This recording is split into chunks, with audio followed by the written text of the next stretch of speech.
आज हम stock x ray में 4 कंपनियों पर बात करेंगे ज्वेलरी की, और इन पर अमूमन रोज क्वेश्चंस आते हैं और सभी की निगाह अब इस चीज़ पर है कि आउटलुक क्या है ज्वेलरी कंपनीज़ का और नतीजे कैसे रहेंगे।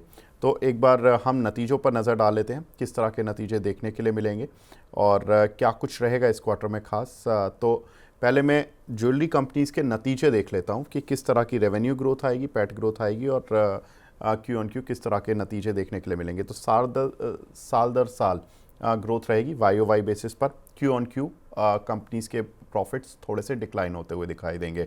साथ ही अगर देखें तो क्या कुछ इस क्वार्टर में और प्रॉब्लम आएगी, तो उसमें प्रॉब्लम है कि एक तो जो गोल्ड की प्राइजेज़ हैं वो बढ़ी थी, तो उसकी वजह से जो फरवरी और मार्च में थोड़ा सा ग्रोथ कम रह गई, डिमांड कम रह गई। जनवरी ठीक था इनका। सेम स्टोर सेल्स ग्रोथ करीब 10% से ज़्यादा देखने के लिए मिलेगी ज़्यादातर कंपनीज़ की। साथ ही अगर देखें तो गोल्ड मेटल लोन दर बढ़ने से मार्जिन्स पर दबाव आएगा। अब आप देख सकते हैं कि मार्जिन्स किस तरह के होंगे। मार्जिन्स देखिए टाइटन के 9.9, तो वाई ओ वाई ग्रोथ मिल जाएगी आपको मार्जिन्स में, लेकिन क्यू ऑन क्यू टाइटन और कल्याण ज्वेलर्स के मार्जिन्स पर थोड़ा सा प्रेशर आ सकता है और जो ग्रोथ दिखेगी वो आपको पीएन गार्डगिल और सैनको गोल्ड इनके मार्जिन्स पर दिख सकती है क्यू ऑन क्यू। लेकिन वाई ओ वाई टाइटन को छोड़कर किसी के मार्जिन नहीं बढ़ने वाले, थोड़े से मार्जिन्स पर प्रेशर रहेगा सभी के। तो ये क्वार्टर मार्जिन्स के लिहाज से तो एक थोड़ा सा सबड्यूड और मिक्स क्वार्टर कह सकते हैं। लेकिन अब सेल्स ग्रोथ और प्रॉफिट के हिसाब से देख लेते हैं किस तरह का क्वार्टर देखने के लिए मिलेगा, क्योंकि इस क्वार्टर में जो गोल्ड की कीमतें करीब 15 से 18% बढ़ी हैं, तो वो एक इम्पॉर्टेंट चीज़ है कि कितना ये कंपनियां अपनी सेल्स ग्रोथ और पैट को होल्ड कर पाती हैं। I would request my PCR team कि सेल्स ग्रोथ और जो दूसरी एक्सेल शीट है उसको दिखाएं। तो यहाँ पर जो रेवेन्यू ग्रोथ है वो 14% देखने के लिए मिलेगी, पैट ग्रोथ 19% देखने के लिए मिलेगी वाई ओ वाई, और जो क्यू ऑन क्यू है यहाँ पर पैट में करीब 26% का डिक्लाइन देखने के लिए मिलेगा टाइटन में। कल्याण ज्वेलर में भी जो जितनी भी आप चारों कंपनियां देख रहे हैं सभी के जो प्रॉफिट्स हैं वो क्यू ऑन क्यू तो गिरते हुए दिखाई देंगे, लेकिन Y O Y PN Gadgil को छोड़कर प्रॉफिट्स में सभी के आपको जंप आता हुआ दिखाई देगा। और सेल्स में भी जो ग्रोथ है वो हमने वाई ओ वाई देखी है, तो वो वाई ओ वाई ग्रोथ में ग्रोथ है और जंप डबल डिजिट का है 10 to 36%। कल्याण ज्वेलर तो बड़ा अच्छा रिजल्ट दिखाने वाला है वाई ओ वाई बेसिस पर। ब्रजेश सर, आपको इन चारों में अगर कोई पिक करना हो फॉर द बाय साइड और फॉर द अवॉइड साइड, अब सेल तो क्या ही हो सकता है क्योंकि कोई फ्यूचर में टाइटन को छोड़कर तो कोई है नहीं, और अगर आपको लगता है कि हाँ किसी को अपनी होल्डिंग से इस काउंटर से निकल ही जाना चाहिए, इन चारों में से कोई पड़ा हो, तो वो कौन सा रहेगा? तो फिलहाल तो मैं एक आपको बाई ट्रेड बता देता हूँ, क्योंकि आज ही ये ट्रेड इनिशिएट हुआ। तो आप टाइटन को देखिए, टाइटन में क्या हुआ, 3200 का बेसिकली ये आपको एफएनओ में ऑप्शंस में भी होने की वजह से आपको ध्यान में आता है कि इसमें कहाँ पे पोजिशंस बन रहे हैं और कहाँ पे कट रहे हैं। तो 3200 का जो कॉल ऑप्शन है, वहां पे जो कॉल राइटर्स थे उन्होंने अपने पोजिशंस को अनवाइंडिंग किया। तो कहीं ना कहीं ये मार्केट में या फिर मुझे लग रहा है कि एक सेंटिमेंट बन रहा है कि आपको टाइटन 3200 के ऊपर देखने को मिलेगा। तो 3200 से 3300 हो सकता है, फिर अगर मोमेंटम सही रहा, अगर मार्केट ने भी स्ट्रेंथ पकड़ लिया, तो मुझे लग रहा है टाइटन में आपको एक ब्रेकआउट देखने को मिल सकता है 3300 के आसपास। अगर आपने अभी पूछा कि एग्जिट कहाँ से करें, तो एग्जिट मुझे नहीं लगता कि फिलहाल करना चाहिए। पीएन गार्गिल में थोड़ा सा डाउन ट्रेंड है, लेकिन कल्याणी और सेंको अगर आप बात करें तो मुझे लग रहा है स्टॉक ने कहीं ना कहीं बेस बना के पुल बैक की तैयारी कर रहा है। तो अगर कॉशियस अगर व्यू लेना है तो मैं पीएन गार्गिल में लूंगा, और कल्याण और सेंको में मैं अपना पोजिशन होल्ड रखूंगा। और स्पेसिफिकली मैं कहना चाहूंगा कि टाइटन में आप ये करेंट प्राइस पे हम एक ट्रेड इनिशिएट भी कर सकते हैं, जहां पे हम 3200 और फिर बाद में 3300 ये डायरेक्शनल व्यू ये करेंट अप्रैल सीरीज के लिए भी लेके चल सकते हैं। देखिए टाइटन पर जो रिपोर्ट बनी उसके हिसाब से 19% की ग्रोथ आनी थी। हालांकि कंपनी ने जो कल अपडेट दिया, थोड़ी सी जो रिजल्ट्स एस्टीमेट होते हैं वो एक दो दिन पहले ही बन जाते हैं, रिपोर्ट्स भले ही बाद में पब्लिश होती हैं। जो रिपोर्ट आई है, जो कंपनी ने अपडेट दिया वो 25% रेवेन्यू ग्रोथ का दिया है। दैट मीन्स कि जो ये मोतीलाल ओसवाल की रिपोर्ट है जिसमें कि उन्होंने 14% की रेवेन्यू ग्रोथ एक्सपेक्ट की थी और 25% कंपनी बोल रही है। तो 25% की अगर ग्रोथ रेवेन्यू पर आ रही है, दैट मीन्स कि प्रॉफिट की ग्रोथ भी मे बी की बढ़ जाए, क्यू ऑन क्यू भी बढ़ जाए, जो ये आपको डिक्लाइन दिख रहा है 26% का वो उतना ना हो, और PAT growth Y O Y basis पर जो 19% है वो भी बढ़ती हुई दिखाई दे सकती है। पहले मैं टाइटन को और डिटेल में कर लेता हूँ बात। रचित भाई, आपको क्या लग रहा है टाइटन पर और बाकी ज्वेलरी काउंटर पर? देखिए, टाइटन जरूर एक सेंस ऑफ कंफर्ट दे रहा है। और ये बात तो इम्पोर्टेंट भी है कि जब भी हम किसी सेक्टर की बात करते हैं, पेडिग्री बहुत इंपॉर्टेंट होती है। पेडिग्री सबसे अच्छी टाइटन की ही है। आप जैसे कि अब आगे आने वाले समय में नंबर्स भी देख रहे हैं, वो भी इम्प्रोवाइज करते हुए दिखेंगे। और कहीं ना कहीं जो आपको कंजम्पशन या सेल्स में प्रॉब्लम दिखी थी या मार्जिन की प्रॉब्लम दिखी थी, अब देखिए इवेंचुअली ये बात भी आ रही है कि गोल्ड जो है वो थोड़ा सा सॉफ्टन अप होगा।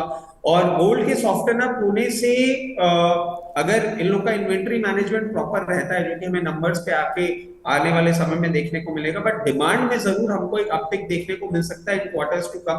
तो मैं प्रेफर्ड बेट अपना टाइटन ही रखूंगा। और डेफिनेटली टाइटन में आपको अभी भी यहां से एक अपसाइड देखने को मिल सकता है, जिसके लिए आप अपनी पोजीशन बनाएं। और अगर अवॉइड की बात होगी तो पीएन गडगिल कहीं ना कहीं परफॉर्म करता हुआ नहीं दिख रहा है। दो हायर लेवल्स पे करेक्ट कर चुका है, बट अभी फर्दर डाउनसाइड अभी आपको देखने को मिल सकता है। और मैं समझता हूं ये कहीं ना कहीं सपोर्ट अपना 440 रुपए के आसपास ही बनाता हुआ दिखता है। तो प्लीज यहाँ पे अभी अवॉइड करें।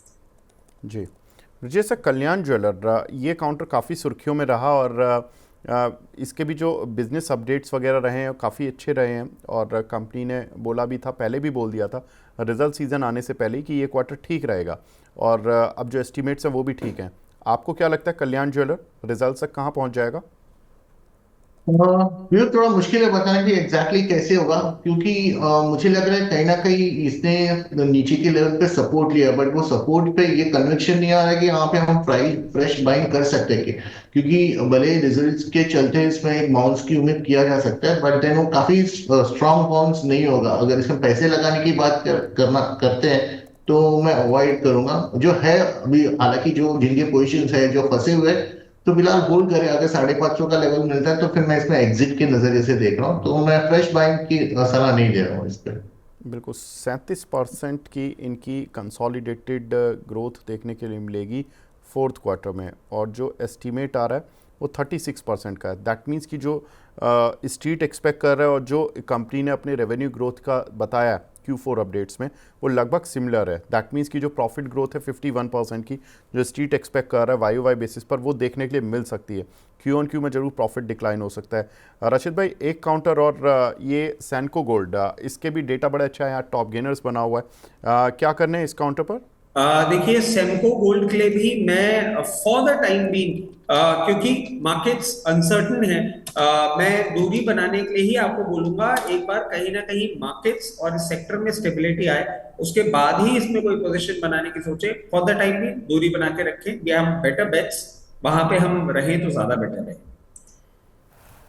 ठीक है, इसमें सेम स्टोर सेल्स ग्रोथ वो करीब 18% की I think, and with old gold contributing 40% to the overall sales and 61% coming from the non-Sanco customer in financial year 2025, और कंपनी का जो ग्रोथ आया है वो ठीक ठाक आया इनफैक्ट, और वेडिंग रिटेल ग्रोथ 23% और same store sales growth 18.4 exactly ये आई है ग्रोथ इनकी। और जो स्ट्रीट एक्सपेक्ट कर रहा है वो बिल्कुल वाह, स्ट्रीट जो एक्सपेक्ट कर रहा है वो लगभग इसी लाइन पर कर रहा है। तो चलिए, चारों ही काउंटर्स पर व्यू मिल गया। पीएन गार्डगिल से दूर रहना है, और टाइटन ठीक लग रहा है। सैनको गोल्ड पर भी बता दिया हमारे गेस्ट ने, और कल्याण ज्वेलर पर ठीक है, वैसे डेटा वाइज अच्छा है। ब्रजेश सर, कोई टॉपिक्स हैं क्या आपकी? विवेक, मैं ये हेल्थ केयर के जो स्टॉक्स है, जैसे कि अपोलो हॉस्पिटल, मैक्स हेल्थ, या ऐसे ही स्टॉक्स में आज फिलहाल ये जब वॉलेटिलिटी है तो यहाँ पे थोड़ा सा स्टेबिलिटी दिखाई दे रहा है। तो मुझे लग रहा है कि मैक्स हेल्थ में हम एक ट्रेडिंग अपॉर्चुनिटी देख सकते हैं। करेंट प्राइस पे हम इसको बाय करेंगे। 1080 का उसका डिमांड जोन है, तो मैंने उसके लिए 1078 का मैंने स्टॉप लॉस लिया हुआ है, और मुझे लग रहा है कहीं ना कहीं एक ट्रेड सेटअप 1150 तक का हमको देखने को मिल सकता है। वो एक पहला कॉल है। दूसरा है आईटीसी। तो आईटीसी में काफी स्ट्रांग, आज काफी दिनों के बाद एक रेंज ब्रेकआउट देखने को मिला, और कल से ही इसमें थोड़ा डेटा चेंज होता हुआ देखने को मिला। 420 के जो कॉल ऑप्शन है उसमें थोड़ा सा अनवाइंडिंग हो रहा है, तो 400 ज्यादा नहीं है, बट 420 वाले 430 में शिफ्ट कर रहे हैं। तो मुझे लग रहा है इसमें एक ट्रेडिंग अपॉर्चुनिटी है, तो मैं इसको भी करंट प्राइस में मैं बाय करूंगा, जो 412 का स्टॉप लॉस लेके चलूंगा, और 430 का टारगेट मैं आईटीसी में देख रहा हूँ। बिल्कुल, तो आईटीसी यहाँ पर 417 पर चल रहा है, 430 का टारगेट, 5 रुपये नीचे का स्टॉप लॉस और रिस्क रिवॉर्ड काफ़ी अच्छा, 13 रुपये ऊपर का टारगेट। और जो दूसरा काउंटर दिया है ब्रिजेश सर ने, वो तो बिल्कुल स्टॉप लॉस के पास ही चल रहा है, तो ज़्यादा दूर नहीं है, 1078 और 1150 का टारगेट। ब्रिजेश सर, इसमें कुछ स्टॉप लॉस रिवाइज किया है क्या आपने? नहीं, मैंने रिवाइव नहीं करा, तो लेकिन हम एक 10 एक रुपए और नीचे कर सकते हैं स्टॉप लॉस, क्योंकि ये 80 अच्छा, का ये जो 96 पर लेवल। आ गया आप तो। हाँ, ये नहीं, 78। वादा नहीं, तो कैसे होगा कि ये जो लेवल है 10 मैक्स है, तो 1096 चल रहा है मैं मुझे वही सोच रहा हूँ सर कि वो 96 आ गया, वो 72 90 का लो लगा है उसमें, लेकिन वो 96 पर चल रहा है अभी, तो मतलब या 78 का स्टॉप लॉस लगे ना? 78 के तो लग सकते हैं कि एक 5 रुपया प्लस माइनस कर सकते हैं, बट देन मुझे लग रहा है 1080 का एक डिमांड जो है वो रेस्पेक्ट कर जाएगा ये। ठीक है, नो प्रॉब्लम। रचित भाई, आपकी भी कुछ कॉल है क्या?